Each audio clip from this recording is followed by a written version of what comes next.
بات آپ اپنے ناظرین کے لیے دہرا سکتے ہیں. کل لوگوں نے جو فیصلہ دیا وہ خود سے دیا. میں نے نہ کسی پارٹی کی مخالفت کی نہ کسی پارٹی کی حمایت کی. میں نے صرف لوگوں سے یہ کہا کہ میں ان حالات میں اپنی پارٹی کے لیے کیمپیننگ کے لیے نہیں جا سکتا. فیصلہ آپ کے ہاتھ میں. تو جس چیز کا احساس مجھے ہو رہا تھا کل بڈگام نے اور بڈگام کے ذریعے پورے کشمیر نے یہ کہا کہ وہی احساس جو ہے وہ پورا کشمیر کرتے ہیں. تو ابھی بھی وقت ہے انٹروسپیکشن کرے اور اس ایک سال کے سفر پہ غور و خوض کرے اور عوام کی یہ بات کو سمجھے اور واپس اپنے راستے پہ آئے. جس طرح سے خودکشی کی ہے اس کا میں نے اپنے تقریر میں اس بات کا جواب دیا.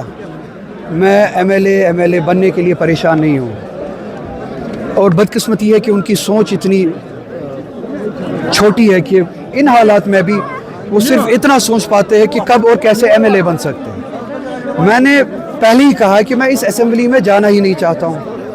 دوسری بات یہ لڑائی اس وقت نہ صرف نہ ایم ایل اے بننے کی ہے نہ ایم پی بننے کی ہے نہ اقتدار کی ہے. لڑائی اس سے بڑی ہے. خودکشی کے بارے میں اگر وہ سوچ سکتے ہیں کیا ان کے ذہن میں یہ بات ہے کہ ریاست جموں کشمیر کے عوام کے سیاسی حقوق کا قتل کیا گیا, دینی حقوق کا قتل کیا جا رہا ہے, سماجی حقوق کا قتل کیا جا رہا ہے. ہماری لڑائی یہاں کے تحفظ کے لیے یہاں کے پروٹیکشنز کے لیے ہونی چاہیے تھی. اس میں بھی وہ یہ سوچ رہے ہیں کہ ایم ایل اے کیسے بن سکتے ہیں ایم ایل اے کیسے نہیں بن سکتے. مجھے لگتا ہے کہ ان کو اپنے سوچ میں تھوڑا سا اس معیار پہ اپنی سوچ کو لانا چاہیے جو معیار انہوں نے دکھایا تھا الیکشن میں کہ ہم اس سطح پہ سوچیں گے, اس لیے ہمیں ووٹ دے دیجیے. اگر صاحب دلی میں جو بلاسٹ ہوا اور کل میں آپ اس کو کیسے دیکھتے ہیں؟ اس کے نتیجے میں جو جانے گئی دلی میں بھی, اس دہشت گردی کے نتیجے میں جو جانے گئی دلی میں بھی اور کل یہاں سری نگر میں بھی, ہم ان کے نہ صرف دکھ درد کو سمجھتے ہیں, اس طرح کے حادثوں کے ہم نے محسوس کیا ہے. تو ان حالات میں ہم ان کے ساتھ ہیں, ہمارے روح ہمارے دل ان کے ساتھ ہے. اور اسی کے ساتھ ساتھ میں یہ کہنا چاہوں گا کہ کب وقت آئے گا. 11 سال ہو چکے ہیں اس بی جے پی کی گورنمنٹ کے دوران. ہر سال کہیں نہ کہیں کوئی نہ کوئی ٹیررسٹ واقعہ پیش آتا ہے جہاں پہ لوگوں کی جان ضائع جاتی ہے. بجائے اس کے کہ اس حکومت سے سوال پوچھا جائے, یہ حکومت مسلمانوں پہ اور کشمیری مسلمانوں پہ ان حادثوں کو جنگ کی صورت میں بدلتے ہیں. کب اس ملک میں وقت آئے گا جب اس حکومت سے حساب لیا جائے گا؟ یہ آپ کی ناکامی ہے, یہ آپ کی نالائکی ہے کہ یہ اس طرح کے حادثات بارہا پیش آتے ہیں. اس نالائکی کو, ان حادثات کو آپ چھپا نہیں سکتے ہیں ہندوستان کے مسلمانوں کے ساتھ جنگ چھیڑ کے, کشمیری مسلمانوں کے ساتھ جنگ چھیڑ کے.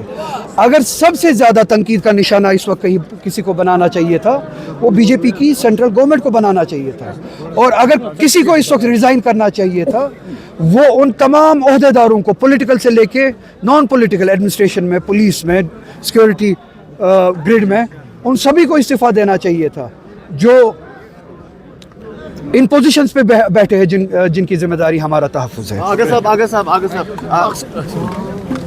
ریسنٹ الیکشنز پہ آپ نے جواب دیا کہ میں نے کسی جماعت کو ووٹ دینے کے لیے نہیں کہا تھا, لیکن عمر صاحب کے ساتھ ساتھ ڈاکٹر فاروق عبداللہ نے بھی کہا کہ انہیں تنظیم کو جواب دینے کی ضرورت ہے. لیکن دوسروں کی ریلیز میں, جو اپوزیشن جماعتیں ہیں ان کی ریلیز میں آپ کے پوسٹرز بھی دیکھے گئے اور ان کو ایک مدعا بنایا گیا آپ کی بات کرنے کا کہ آپ نے اس طرف اشارہ کیا ہے. پوسٹرز کب دیکھے گئے؟ پی ڈی پی کی ریلی میں یا باقی ریلیز میں اینڈ کے دن. بڈگام کے لوگ کل نکلے, انہوں نے نہ صرف جو میری تنظیم کے ذریعے جو باتیں ہوئی اور اس عوام کے ساتھ جو ہوا اس سب کا جواب دیا, بلکہ دوسری طرف بھی یہ جواب دیا کہ یہ ووٹ کن بنیادوں پہ کل ہوا اور یہ کوئی کسی گمان میں نہ جائے کہ یہ جو نتیجہ تھا یہ کسی اور وجہ سے تھا. تو بڈگام نے وہ بات کل ظاہر کی. اگر لوگوں نے وہ بات بتانے کے لیے پوسٹر کھڑے کیے تو اس میں میری کہاں پہ غلطی ہے؟